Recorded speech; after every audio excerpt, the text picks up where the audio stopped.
Hello, good morning everyone. I am Shanu Pandey, research scholar for your knowledge, and today we will be dealing with a new topic of our series, which is physical properties of soil. Okay, this is a topic from your soils fundamentals of soil science section. So, what are the basic physical properties which we'll be dealing? Are soil texture, soil structure, soil density, soil porosity, soil consistency and soil color. हम इसको एक एक करके देखेंगे ये सारी चीजें क्या हैं, तो आप कंसंट्रेट करके एक एक चीजों को एनालाइज कीजिए। सॉइल टेक्सचर, टेक्सचर क्या होता है किसी भी चीज का जो आप बाहरी तरीके से फील करके पता कर सकते हैं। ओके, तो सॉइल में बेसिकली तीन टाइप के कंपोनेंट्स की हम बात करेंगे जो सॉइल टेक्सचर को बनाती है, which is clay, silt and sand. इन तीनों का जो रिलेटिव प्रोपोर्शन होगा सॉइल में वही सॉइल का टेक्सचर डिसाइड करेगा। ओके, तो सॉइल कंटेनिंग इक्वल, और जो लोम सॉइल होती है जिसको हम लोमी सॉइल कहते हैं, लोमी सॉइल क्या होता है जिसमें सैंड, सिल्ट और क्ले तीनों इक्वल अमाउंट में होता है, 33%, 33% एंड 33%, ओके, रिस्पेक्टिवली, वो लोम सॉइल होता है। जो सैंडी लोम होता है जिसे हम बेस्ट बोलते हैं एग्रीकल्चर के लिए, उसके अंदर 15% क्ले, 20% सिल्ट और 65% सैंड होता है। गाइस, ये एक एक पॉइंट आपके ऑब्जेक्टिव पॉइंट ऑफ व्यू से बहुत इंपॉर्टेंट है। ओके, अब सॉइल का जो टेक्सचर है उसमें बेसिकली हम साइज ऑफ पार्टिकल्स देख रहे हैं। ओके, तो जो क्ले होता है उसका साइज होता है लेस देन 0.002 mm, और जो ग्रेवल होता है जो सबसे बड़ा होता है, ग्रेवल या कोर्स, ग्रेवल में भी दो है, फाइन एंड कोर्स। कोर्स मतलब थोड़ा ज्यादा बड़ा साइज, वो 5 से ज्यादा, 5 mm से ज्यादा। ओके, तो आप इतना याद रखिए कि क्ले का 0.002 से कम होता है, सिल्ट का 0.002 से 0.02 होता है, सैंड का आप एक कोई सा भी याद रख सकते हैं, तो 0.02 से 0.2। ओके, और ग्रेवल का 2 से ज्यादा होता है, 2 से ज्यादा होता है। ओके, अब ये हमें जो जो अमाउंट ऑफ क्ले, सिल्ट और लोम, जो क्ले, सिल्ट और सैंड जो बोला, उसके बेसिस पे हमारे पास 12 टाइप की टेक्सचरल क्लासेस होती है। Clay, sandy clay, silty clay, clay loam, silty clay loam, sandy clay loam. Okay, then sandy loam, loamy sand, sand, then here in between loam which is, जिसमें तीनों component that is clay, sand और silt बराबर होते हैं, then silt, silty loam and then silt. Okay, ये इसमें एक चीज याद रखना, जब आप एग्जाम में इसको बनाएंगे, जब भी आपको अगर क्वेश्चन आता है तो याद रखिएगा नीचे के साइड परसेंट ऑफ सैंड होता है, इसमें क्ले होता है, इसमें सिल्ट होता है। सिल्ट का डिक्रीजिंग ऑर्डर होता है ऊपर से नीचे। आप इसको एक साइकिल की तरह याद कीजिए, क्लॉकवाइज अगर आप चलेंगे तो ये इधर डिक्रीज होगा, फिर ये इधर बढ़ेगा, फिर ये बढ़ेगा। ओके, और यहाँ पर आएगा क्ले, यहाँ पर silt, silt, sand, clay. Okay, यहाँ देख रहे हैं आप क्ले बढ़ रहा है तो यहाँ पर कौन सी सॉइल है, क्ले सॉइल।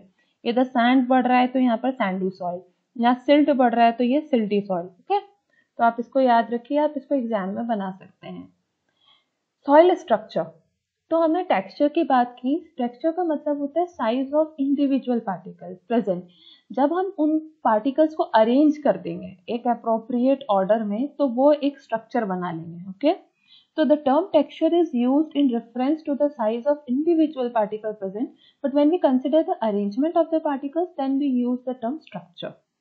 अब ये जो स्ट्रक्चर है इसको हम क्लम्प बोल सकते हैं, पेड बोल सकते हैं, एग्रीगेट बोल सकते हैं। और एक्चुअली इसमें हम कौन से पार्टिकल्स की बात करें, सैंड, सिल्ट, क्ले जो है, इवन ऑर्गेनिक मैटर भी, उसका जो अरेंजमेंट है वो पेड बनाएगा या स्ट्रक्चर बनाएगा।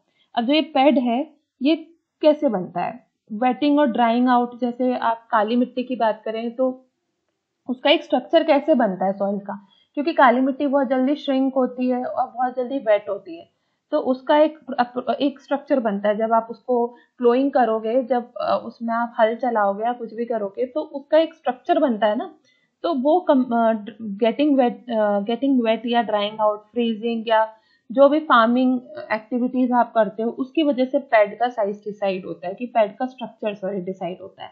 अब ये बेसिकली जो ग्रैन्युलर स्ट्रक्चर होता है वो हमारी गार्डनिंग सॉइल का होता है। हमारी जो गार्डनिंग सॉइल होती है that is granular in structure. Then blocky, columnar, platy, ये मॉडलिंग क्ले जो होता है वो इन टाइप का होता है। देन आपका सिंगल ग्रेन, जो आपका बीच साइड होता है, बीच मतलब समुद्र का किनारा होता है, वहां पर आपको सिंगल ग्रेन मिलेगा। ओके, अब जो ये स्ट्रक्चर होता है वो क्यों इंपॉर्टेंट होता है? स्ट्रक्चर इज इंपॉर्टेंट क्योंकि this will decide the pore structure, pore space कितना होगा, इसके अंदर छिद्र कितने होंगे मतलब सॉइल के अंदर। So that pore space will be decided by the soil structure, कि स्ट्रक्चर क्या है उसका। और ये इन्फ्लुएंस, अब पोर स्पेस किसको इन्फ्लुएंस करती है? ऑब्वियसली एयरेशन को, उसके अंदर पानी कितना होल्ड होगा, ये सब पोर स्पेस पे डिपेंड करता है। और उसकी वजह से रूट की growth, air and water movement, जैसे कि मैंने कहा। Okay, so this is all soil structure. ये मैंने एक छोटा सा एक पिक्चर दिया है यहाँ पर, आप देख सकते हो। This is granular structure, this is blocky structure, this is प्लेटी। प्लेटी है ना, चिप टाइप का होता है, जैसे आप किसी चट्टान से टूटता है ना चिप्स में, दैट इज प्लेटी। ओके, देन सिंगल ग्रेन आपको ये समुद्र के किनारे मिल जाएगा। यहाँ देखिए गार्डन सॉइल है, that is granular, this is प्लेटी जो चिप्स टाइप निकलता है। प्रिज्मेटिक आपको मिलेगा जहाँ कॉन्टूर या टेरेस काटते हैं ना, वहां पर आपको प्रिज्मेटिक सॉइल स्ट्रक्चर मिलेगा। Now soil density. Soil density, density क्या होता है? Weight per unit volume. Basically density का फॉर्मूला क्या होता है? Weight upon volume. ठीक है, ये बेसिक फॉर्मूला है। वेट ग्राम्स में होता है और वॉल्यूम सेंटीमीटर क्यूब में होता है। तो आपका यूनिट क्या हो गया डेंसिटी का? ग्राम पर सेंटीमीटर क्यूब। ओके, और ये दो टाइप की डेंसिटी होती है सॉइल के, दो टाइप की डेंसिटी होती है, एक होती है बल्क डेंसिटी, एक होती है पार्टिकल डेंसिटी। जब आप पार्टिकल की बात कर रहे हैं तो आप सॉलिड पोर्शन की बात कर रहे हैं। सॉइल का जो सॉलिड पोर्शन है वो उसकी क्या डेंसिटी है, उसमें हम पोर स्पेस को नेग्लेक्ट कर देते हैं। Okay, that is particle density. The weight per unit volume of solid portion of soil is called particle density. Okay, इसके अंदर सॉलिड पोर्शन की हम बात कर रहे हैं। जो हमारी general particle density normal soil की जो होती है वो 2.65 ग्राम पर सेंटीमीटर क्यूब होती है। Please note it down very carefully, ये क्वेश्चन बहुत बार पूछा जाता है। ओके, अब पार्टिकल डेंसिटी ज्यादा कैसे कैसे बढ़ेगी? वो तब बढ़ेगी जब आपके अंदर उस सॉइल के अंदर हैवी मिनरल्स ज्यादा होंगे, जैसे मैग्नेटाइट, लिमोनाइट, हेमेटाइट, ये कुछ टाइप के ओर्स हैं अगर आपको पता होगा। तो हैवी मिनरल्स जब उसके अंदर इंक्रीज होंगे तो पार्टिकल डेंसिटी भी इंक्रीज होगी। लेकिन जब ऑर्गेनिक मैटर हम ऐड करेंगे तो पार्टिकल डेंसिटी डिक्रीज होगी। क्यों होगी? क्योंकि पार्टिकल जो ऑर्गेनिक मैटर होता है, ऑर्गेनिक मैटर बेसिकली पोर स्पेस को बढ़ाता है, पोरस बनाता है सॉइल को, हम कहते हैं ना, जिसके अंदर उर्वरक शक्ति बढ़ाता है। तो ये जो ऑर्गेनिक मैटर है, ऑर्गेनिक मैटर अगर किसी सॉइल में अगर ऑर्गेनिक मैटर अच्छा है, हम बोलते हैं वो सॉइल हेल्दी है। ठीक है, तो हेल्दी क्यों है? क्योंकि अच्छी पोर स्पेस होगी, पोर स्पेस होगी तो प्लांट अच्छे से रूट ग्रोथ कर पाएगी, एरेशन, वाटर मूवमेंट अच्छे से होगा। तो पार्टिकल डेंसिटी डिक्रीज होगी अगर ऑर्गेनिक मैटर इंक्रीज होगा, क्योंकि पोर स्पेस इंक्रीज होगी।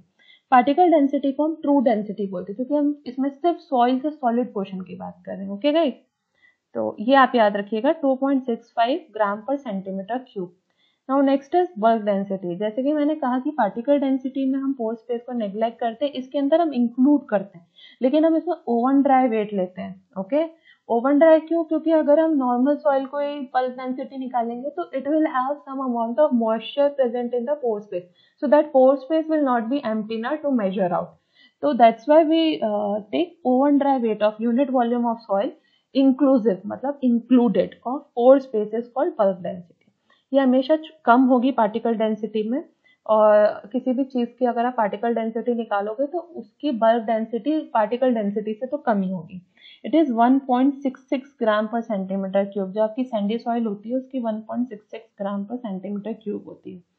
यहाँ पर एक फॉर्मूला है, bulk density is equals to weight upon volume. इधर जो वेट है will take of oven dried sample, जो सॉइल सैंपल है उसको हम ओवन ड्राई करेंगे at 105 degree Celsius until it becomes constant, जब तक उसका वेट कांस्टेंट नहीं आ जाता। कांस्टेंट कब आएगा? जब उसमें से पानी पूरा उड़ जाएगा। ओके, तो जब वेट कांस्टेंट हो जाएगा उस वक्त हम उसकी बल्क डेंसिटी के लिए उस सैंपल को ले सकते हैं। इनिशियल वेट WI होगा, जब वो इनिशियल वेट पूरा कांस्टेंट हो जाएगा तो उस वेट को हम बोलेंगे WD, weight of sample when it becomes constant. तो WD upon volume will give you the bulk density. Next है सॉइल पोरोसिटी। अब मैंने बताया कि सॉइल पोरोसिटी क्या होती है। सॉइल पोरोसिटी बेसिकली परसेंटेज होती है solid subtracted from the total volume. Total volume में से अगर आप सॉलिड को हटा देंगे, सॉइल सॉलिड्स को हटा देंगे तो क्या बचेगी? पोर स्पेस बचेगी। ओके, तो इसका फॉर्मूला है 100% सॉइल पोरोसिटी का फॉर्मूला है work density upon particle density into 100. Okay, work density upon particle density into 100 will give you soil porosity, percentage of pore space. अब depending upon the size of pore space, pores basically दो type के हैं, micropore और macropore. Okay, इसमें sorry 100% minus work density upon particle density into 100, ये formula है. Depending upon the size of pore space दो type के होते हैं, माइक्रोपोर और मैक्रोपोर. माइक्रोपोर बहुत इंपॉर्टेंट होता है, कैपिलरी पोर स्पेस भी बोलते हैं, जिसके अंदर से बेसिक वाटर मूवमेंट होता है जो प्लांट अपटेक कर पाता है. कैपिलरी वाटर एक काइंड ऑफ वाटर होता है, हम केमिकल प्रॉपर्टीज में पढ़ेंगे, उसके अंदर हम सॉइल वाटर की बात करेंगे, वहां पर हम पढ़ेंगे कितने टाइप ऑफ सॉइल वाटर होते हैं, like available water, unavailable water, superfluous water, biological water. तो उसके अंदर हम देखेंगे कैपिलरी वाटर क्या होता है. तो वो जो कैपिलरी वाटर है वो कैपिलरी पोर स्पेसेस में ही होता है, which is also called micropores. Okay, और मैक्रोपोर्स क्या होते हैं, नॉन कैपिलरी पोर्स. इसमें से पानी ड्रेन आउट हो जाता है. ओके, ये रुकता नहीं इनके अंदर पानी, पर ये एयरेशन के लिए बहुत इंपॉर्टेंट है. मैक्रोपोर एयरेशन के लिए बहुत इंपॉर्टेंट है. आप अगर बात करें, आपसे मैं कहूँ ब्लैक सॉइल और सैंडी सॉइल, किसकी पोरोसिटी ज्यादा होगी, तो जनरल बच्चों का आंसर क्या होगा कि सैंडी सॉइल है तो उसमें पोर ज्यादा होंगे, जगह ज्यादा है तो उसकी पोरोसिटी ज्यादा है. जी नहीं, you are totally wrong. Pore space is basically micropore per plus macropore. Sandy soil में because of the size of the particle इतने बड़े होते हैं कि उसके अंदर पोर स्पेस, माइक्रोपोर स्पेस तो होती ही नहीं है, मैक्रोपोर्स ही होते हैं. तो इसलिए उसमें माइक्रोपोर्स नहीं है. जबकि आप ब्लैक सॉइल की बात करेंगे तो उसमें माइक्रोपोर्स बहुत ज्यादा होते हैं. ओके, तो उसके अंदर माइक्रोपोर प्लस मैक्रोपोर्स दोनों सफिशिएंट अमाउंट में होता है, इसलिए ब्लैक सॉइल की पोरोसिटी ज्यादा होती है. ठीक है, तो ये क्वेश्चन आता है या वाइवा में पूछ सकते हैं आपसे. Capillary pore space can hold more water and restrict the free movement of water and air in soil to a considerable extent. ये पर्कुलेट नहीं होने देता. पानी जो ग्रेविटेशनल वाटर होता है, काइंड ऑफ वाटर की ही क्लास है, वो अगर पोर स्पेस ज्यादा मिल गया उसको तो बिल्कुल ड्रेन आउट हो जाएगा, सॉइल में बचेगा ही नहीं. तो माइक्रोपोर उसको बचा के रखता है प्लांट के अपटेक के लिए, वो अवेलेबल वाटर होता है प्लांट के लिए. Whereas macropore has little water holding capacity and allow free movement of moisture and air in the soil under normal condition. Okay. Next is soil consistency. Consistency क्या होता है? देखो, it is the resistance of a solid to deform or rupture and is determined by the cohesive and adhesive properties of soil mass. अब आपको दो forces यहाँ पर ध्यान रखने, cohesive force and adhesive force.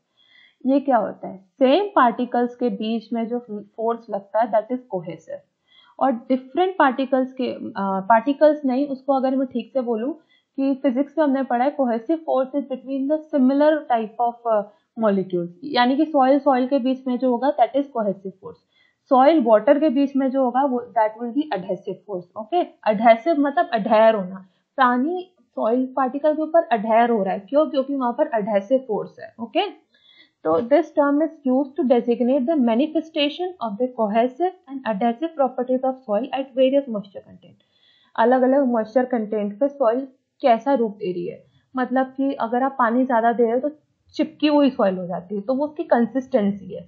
जैसे आप अगर किचन में काम भी करते हो, अगर मैं आपको छोटा सा एग्जांपल दूं, दाल गाढ़ी होती है तो उसकी कंसिस्टेंसी कुछ और होती है, जब उसके अंदर आप पानी ऐड कर देते हो तो पतली हो जाती है, तो उसकी कंसिस्टेंसी अलग है. तो अलग अलग मॉइस्चर कंटेंट पे सॉइल के अंदर कितना एडहेसिव फोर्स या कितना कोहेसिव फोर्स है जो उसको बाइंड कर रहा है, वो उसकी सॉइल कंसिस्टेंसी होगी. ओके, लेकिन ये आपको सॉइल के टेक्सचर का भी आइडिया देगी, और आपको टिलेज कब करना है, मतलब कब आपको उसके अंदर जुताई करनी है, वो सब आप सॉइल कंसिस्टेंसी. अगर पानी ज्यादा है सॉइल के अंदर तो आप हल नहीं चला सकते. एक मीडियम लेवल होता है, जिसने देखा होगा टिलेज होते हुए कि कैसे उसके अंदर वो चलता है, कल्टीवेटर या एनीथिंग, तो वो कंसिस्टेंसी के ऊपर डिपेंड करता है वेरियस मॉइस्चर लेवल.